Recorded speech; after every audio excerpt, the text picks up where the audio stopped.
بسم الله الرحمن الرحيم بديع السماوات والأرض وإذا قضى أمرا فإنما يقول له كن فيكون.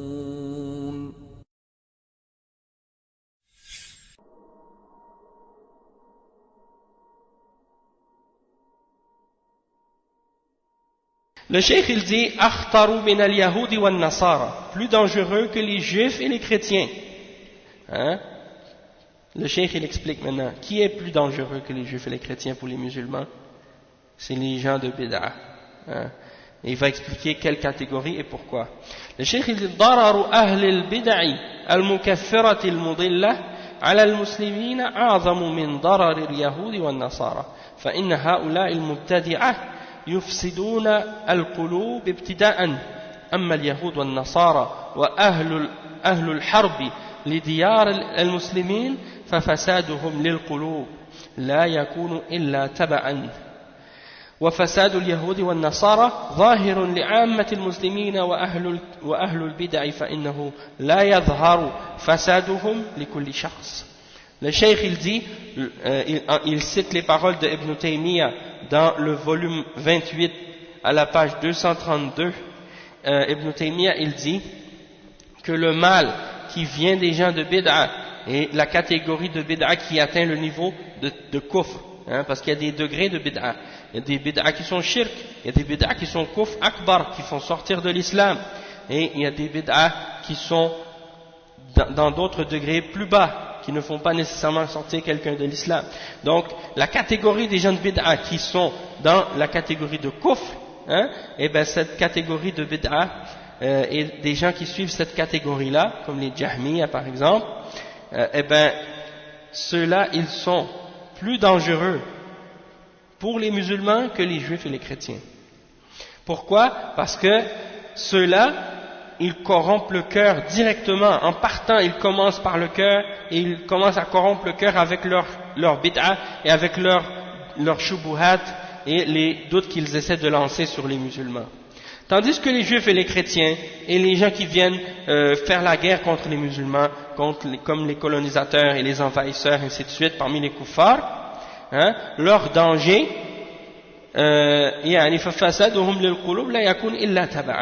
c'est-à-dire le danger et la corruption qu'ils font dans les cœurs des musulmans, c'est quelque chose qui vient par la suite, hein, qui vient à la suite. C'est pas quelque chose qui commence il commence pas directement par les cœurs. Il commence physiquement à essayer de prendre le contrôle sur les musulmans, puis ensuite, petit à petit, ils essaient de corrompre les cœurs. Tandis que les gens de bid'a, eux, ils attaquent droit au cœur du premier coup. Et il dit que la corruption des juifs et des chrétiens, elle est apparente. Pour tous les musulmans, qu'ils soient savants ou qu'ils soient des gens ordinaires, ils les voient, ils savent tout de suite que ce sont des gens qui veulent faire la corruption et le désordre. Hein? Il n'y a personne aujourd'hui qui va douter de la corruption ou de l'égarement des juifs en Palestine ou bien des chrétiens ou des autres kuffars dans le monde. Il n'y a personne qui va douter de ça, qui va remettre ça en question, c'est clair, c'est apparent. Leur religion, tout le monde sait que c'est une religion de fausseté et d'égarement et de shirk, hein, et de kufr. Mais quand quelqu'un t'arrive au nom de l'islam et il parle qala Allah, qala Rasulullah, qu'il est habillé comme quelqu'un qui est musulman et qui parle la langue du Coran et de la Sunna, hein, et qui parle la langue de la révélation et qui s'exprime avec les termes de la charia, hein, et qui te dit des choses qui sont en opposition avec l'islam et en opposition avec le Coran et la Sunna, ça c'est une beaucoup plus grande fitna pour les gens, hein, parce que la fitna des gens de bid'a et l'égarement des gens de bid'a, elle ne peut pas apparaître aussi clairement pour tout le monde, contrairement à la fitna et à l'égarement des kuffars et des juifs et des chrétiens par exemple. Donc c'est pour ça que c'est dangereux, et plus dangereux que pour les chrétiens, hein, parce que les chrétiens, tu vas t'en méfier, tu vas faire attention, hein, malgré qu'il y a certains groupes de musulmans aujourd'hui qui considèrent les chrétiens et les juifs comme étant des croyants, hein, et qui leur font plus confiance à eux qu'aux musulmans, hein. C'est comme ceux qui disent par exemple, les pays de kufr sont des pays musulmans, et les pays musulmans sont des pays de kufr. Et ils disent, les kuffars ont un meilleur comportement que les musulmans. Et ils sont meilleurs que les musulmans. Et donc ils disent, regardez les kuffars, ils ont par exemple telle qualité, ils sont disciplinés, ils sont bien organisés, ils respectent ils sont ponctuels, ils sont ci, ils sont ça. Mais il y a un problème dans la façon dont ces gens-là regardent les choses, et c'est dû souvent à leur ignorance de l'islam et du tawhid. Parce que quand ils regardent les kuffars, ils voient tout de leur bon comportement excepté leur shirk. Ils voient tout de leur bon comportement excepté le plus grave. Qu'est-ce qu'il y a en eux? C'est le shirk qui détruit toutes les bonnes œuvres. Et quand ils regardent les musulmans, ils regardent toutes leurs fautes et leurs péchés sauf leur tawhid. Ils regardent tous les erreurs et les fautes et les péchés des musulmans, mais ils négligent toujours leur tawhid et leur islam et leur tawhid. Donc c'est comme si en réalité ces gens-là, ils renversent toute la religion à l'envers. Les kuffars, ils regardent tout sauf leur shirk, et les musulmans, ils regardent tout sauf le tawhid. Et le tawhid, ça efface tous les péchés. Et même si quelqu'un a fait des péchés, et qu'il meurt, mais qu'il n'a pas fait de shirk, ni de kufr, et qu'il rentre en enfer, il ne va pas demeurer éternellement en enfer. Tandis que le mushrik et le kafir, peu importe le bien qu'il a fait, s'il a fait le shirk ou le kufr, et qu'il rentre en enfer, il ne va jamais sortir, même si c'était le plus généreux, le plus gentil, le plus ponctuel, le plus poli, le plus ci, le plus ça. Même s'il était le plus organisé, le plus civilisé, le plus développé scientifiquement ou peu importe. Et donc c'est pour ça qu'il ne faut pas dénigrer ton frère musulman qui est sur le tawhid et sur la sunnah. Peu importe bien entendu tu lui donnes le nasiha, mais de dire que le kafir est meilleur et que les pays de kufr sont meilleurs, là il y a un problème dans la aqidah, il y a un problème quelque part.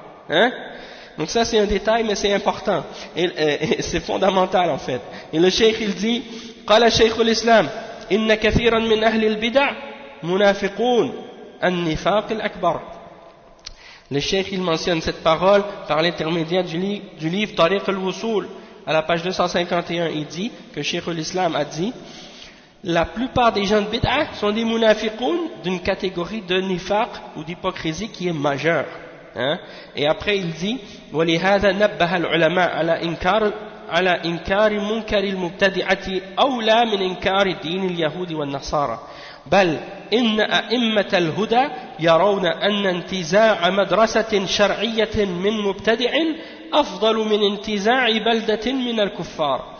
قال شيخ الإسلام ابن تيمية رحمه الله من الحكايات المشهورة التي بلغتنا أن الشيخ أبا عمرو بن صلاح أمر بانتزاع مدرسة معروفة من أبي الحسن الآمدي وقال أخذها منه أفضل من أخذ عكا.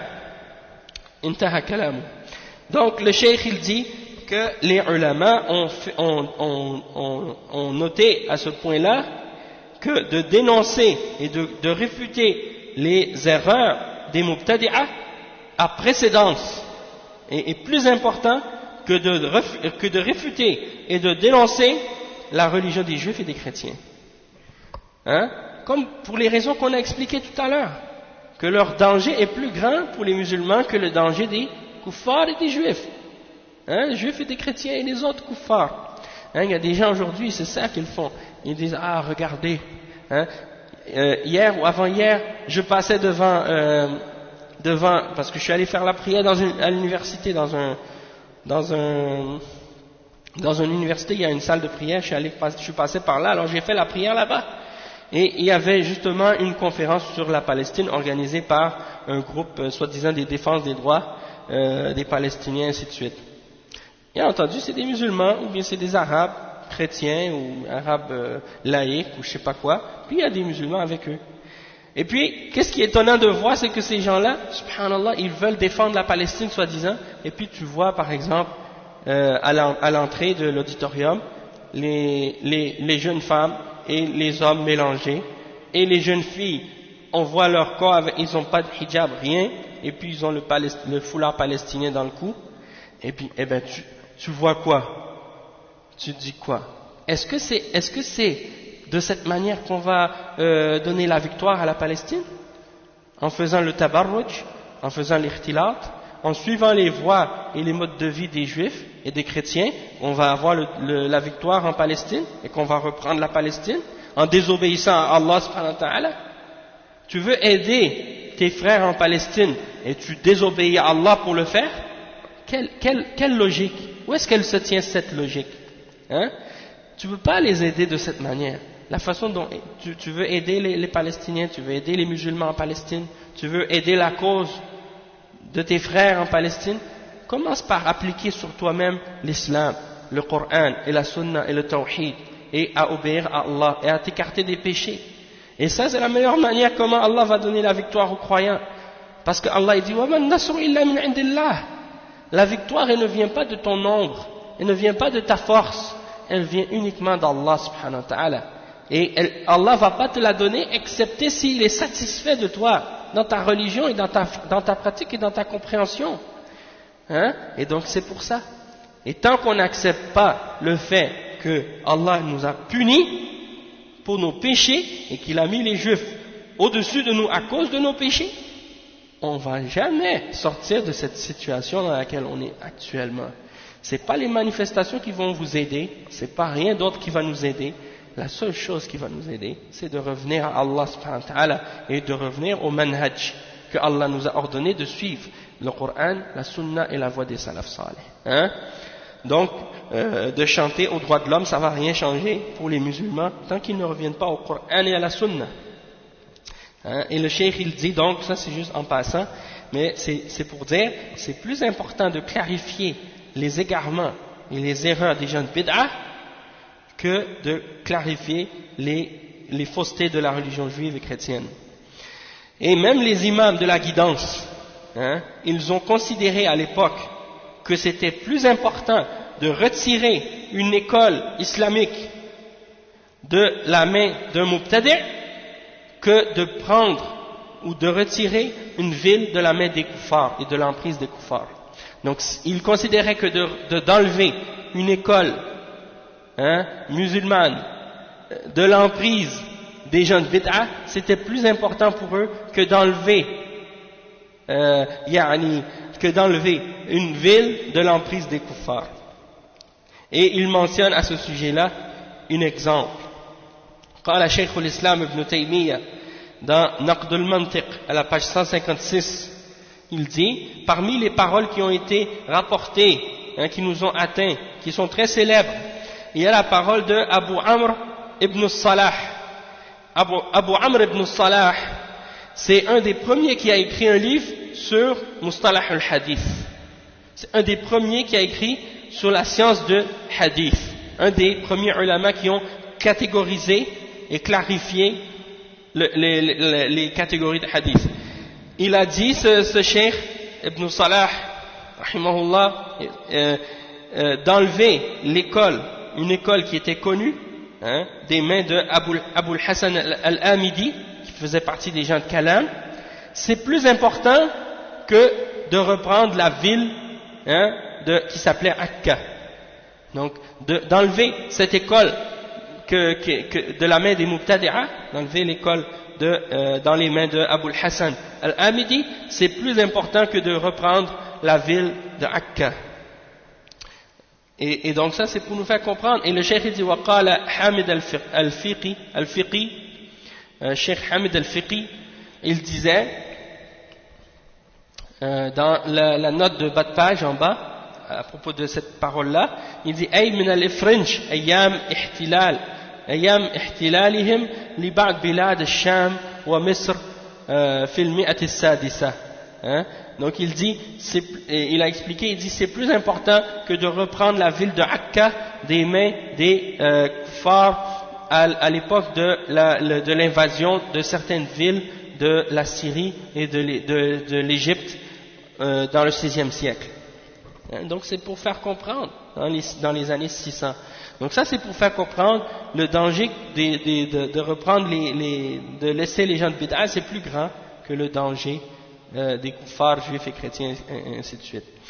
Et le cheikh il dit ensuite وقال شيخ الإسلام في سياق رده على غلاة الصوفية فهذه مقالات وأمثالها من أعظم الباطل وقد نبهنا على بعض ما به يعرف معناها وأنه باطل والواجب إنكارها فإن إنكار هذا المنكر الساري في كثير من المسلمين أولى من إنكار دين اليهود والنصارى الذي لا يضل به المسلمون.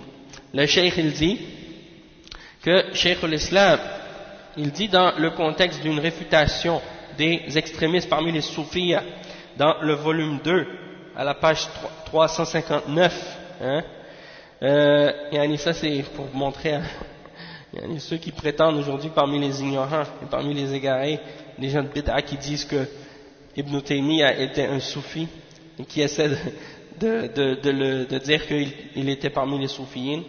Et Ibn Taymiyyah il a écrit 2 livres dans Majmu' al-Fatawa, il y a le volume 10 et le volume 11 qui est spécifiquement sur la réfutation des soufiyines. Ça c'est sans compter les autres livres qui réfutent les soufiyas. Eh bien, qu'est-ce qu'ils font? Dans 2 volumes qui font à peu près chacun de 700 pages, ils te sortent 3 ou 4 petits paragraphes, quelques lignes, et puis ils te disent, regardez, Ibn Taymiyyah est un soufi.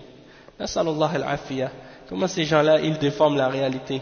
Et ils savent que la plupart d'entre leurs fidèles vont jamais retourner aux livres de base de Ibn Taymiyyah et aux écrits directs.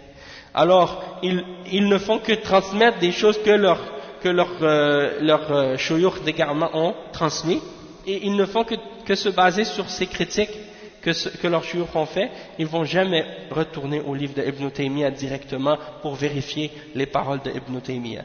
Et donc ça c'est des exemples. Mais bon, il y a ici un exemple d'une réfutation d'Ibn Taymiyyah. Et il dit, ces paroles et ces exemples sont parmi les plus grandes formes de mensonges et de fausseté.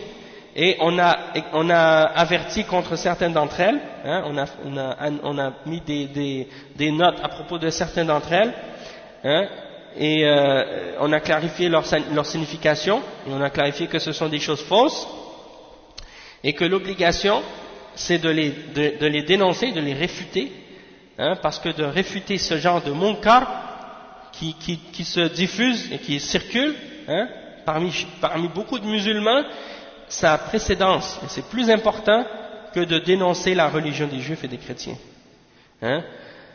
Parce que la religion il dit, le cheikh, la religion des juifs et des chrétiens, tu ne peux pas égarer par ces choses-là les musulmans. La plupart des musulmans, ils ne vont pas se laisser égarer facilement par les égarements des juifs et des chrétiens, parce que leur égarement est évident. Mais l'égarement des gens qui se disent musulmans et qui appellent à des égarements et au shirk et à la bid'a et au kufr aussi, eh bien, quand c'est fait au nom de l'islam, c'est beaucoup plus dangereux. Donc le cheikh il dit ensuite, وَهَذَا الْإِمَامَ أَحْمَدْ يرى أنه يستعان باليهود والنصارى ولا يستعان بالجهمية.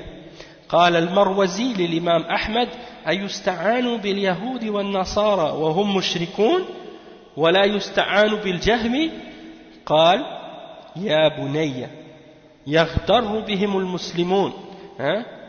Subhanallah. Donc le cheikh il dit, regardez l'imam Ahmad, il considère que de demander l'aide des juifs et des chrétiens c'est permis, mais qu'on ne peut pas prendre l'aide des Jahmiyyah. T'imagines? Vous imaginez?